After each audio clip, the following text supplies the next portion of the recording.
Hello there, everyone. YouTube, the world, how's it going? So today, this is going to be a mostly. I'm going to try to be nice.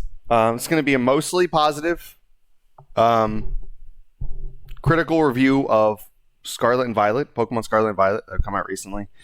Um, well, that are going to come out recently. Like every Pokemon game, they're leaked like a week or two in advance. So, after seeing and getting a little hands-on experience with the beginning, I want to say at least like about like 5 hours getting through it. I wanted to test a couple of things. I saw a bunch of other videos, a bunch of other things. I've been trying to stay spoiler-free through the adventure.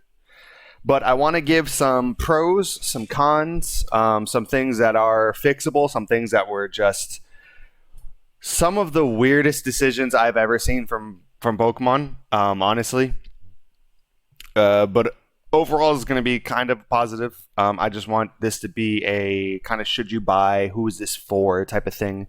I don't know how broken up this video is going to be because there's going to be. I'll try to keep everything towards the beginning and go into more detail towards the end of the video so that if you're just here for like should I get it, I'll kind of explain it really quickly, and then if you're not and if you want to hear the actual details, a little more into spoiler stuff, I try to not go too much into story spoilers, although there really isn't much to talk about, but spoilers as far as like gameplay mechanics and things like that, I'll go into that later on, so you can stick around for that. I'll try to put some timestamps if I can, but no promises.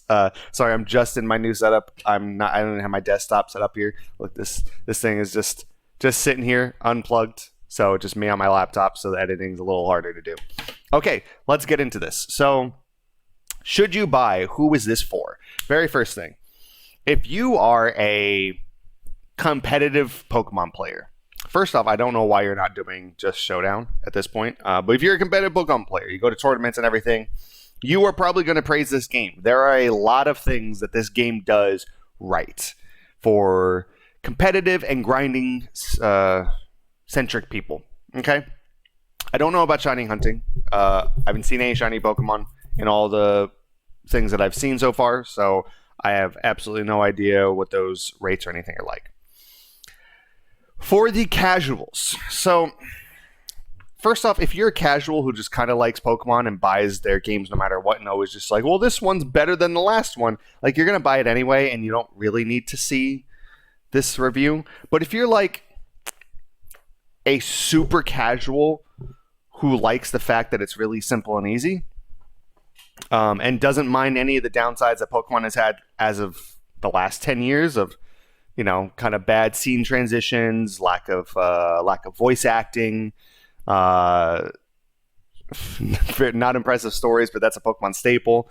If there's like certain modern day stuff that you see in every other game you don't see in Pokemon that you just kind of are just like, that's fine, and you don't really care about difficulty, this is a fun Pokemon experience. I'll be honest. I am a Pokemon dude. I am a Pokemon critic. Go see my past videos. I don't have really many positive things to say about Pokemon Company nor Game Freak as of the last like 10 years.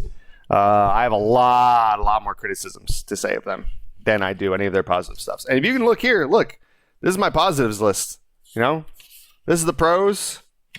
This is the cons so far. This is like an empty space for extra things I need to put for that bullet point. But like, there's more things I haven't put in the pros. This game has some fun things about it. It does. And I can't comment on frame rate, graphical quality fully because the game is not fully out, does not have other patches. It's not on the official Nintendo Switch. It's on the unofficial Nintendo Switch. So that's all I've been able to actually see. So people have been commenting who don't actually own the game, who've been seeing it through leaks, and be like, this game looks like shit. They have absolutely no idea. We have no idea how it's going to actually run natively on Switch.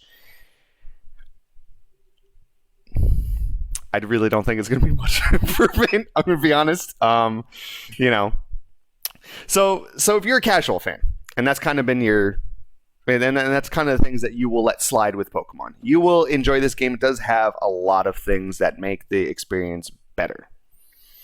The other camp, if you wanted the games to become more difficult, knowingly, like purposefully difficult, not inadvertently difficult because of poor scaling decisions.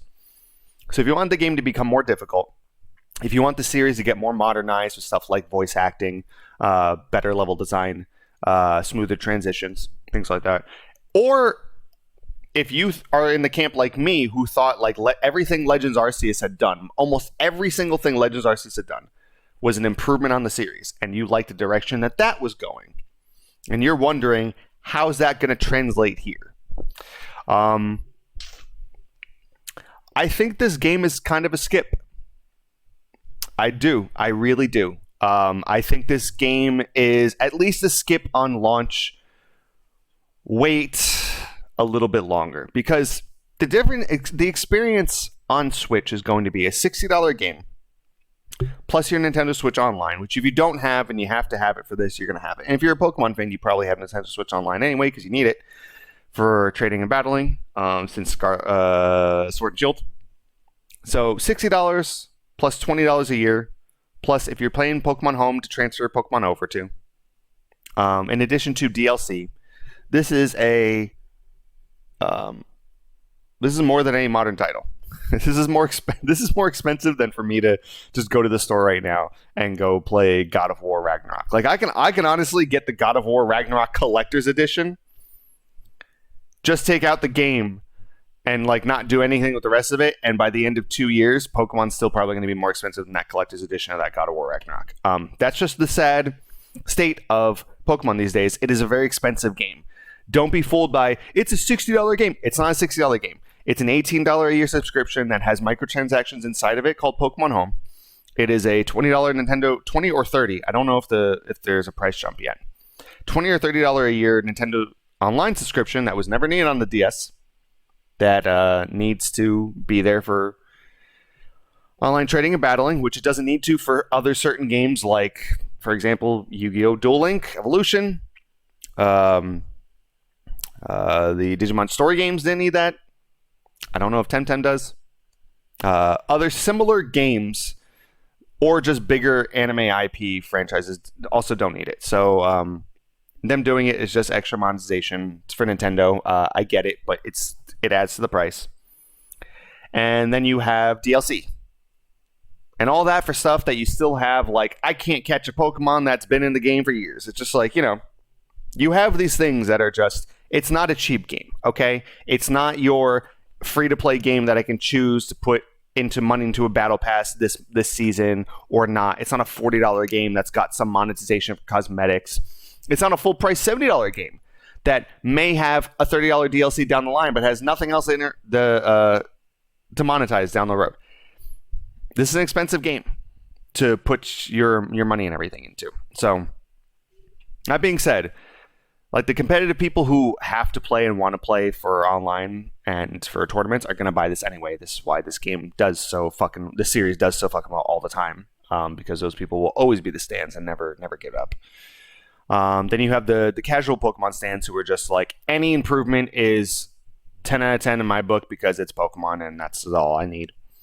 But if you are really expecting like anything to make this game more modern, no. They make, honestly, all the things here make modern Pokemon more palatable. And their open world implementation is okay. But it is open world and it does fit Pokemon a lot better than Sword and Shield does. So my opinion is like Sword and Shield are some of the worst games. These games are an improvement on that. I wouldn't say these are the best Pokemon games. I definitely wouldn't say these are the worst. These are far better than Sword and Shield, BDSP. BDSP is not great. These are improvements on that. But if you're expecting more modern stuff, or you're expecting this game to be just going forward, it's not. There are certain things that are going backwards, and kind of we'll go through there in the cons. So that's my overall opinion. Stay tuned for more details. Yeah, I think that this game can be a skip if you're not like you need to get your Pokemon fix. Okay, if you don't need to get your Pokemon fix, and you are getting kind of bored with the formula, and or you like the direction of Legends Arceus, this game is more of a build off of Sword and Shield, and it's half steps, half-ass measures that were already solved in a previous game or previous games, plural. So yeah, that's what I can say. That's as spoiler free as I can go. Now I'm going to talk about a lot of the pros, a lot of the cons in this game a little bit. And again, this is only so far into the game. There's certain things that I can't really test and didn't really know. I have no knowledge or anything about post game. I don't have a lot of. I haven't seen a lot of leaks or anything. I've just tried to see full gameplay from beginning to end, or try to get hands on with some of it to personally test a few things and see what's going on. So that's it. If you want to know more, stay tuned. I'll go into it. This is a spoiler warning right here, right now.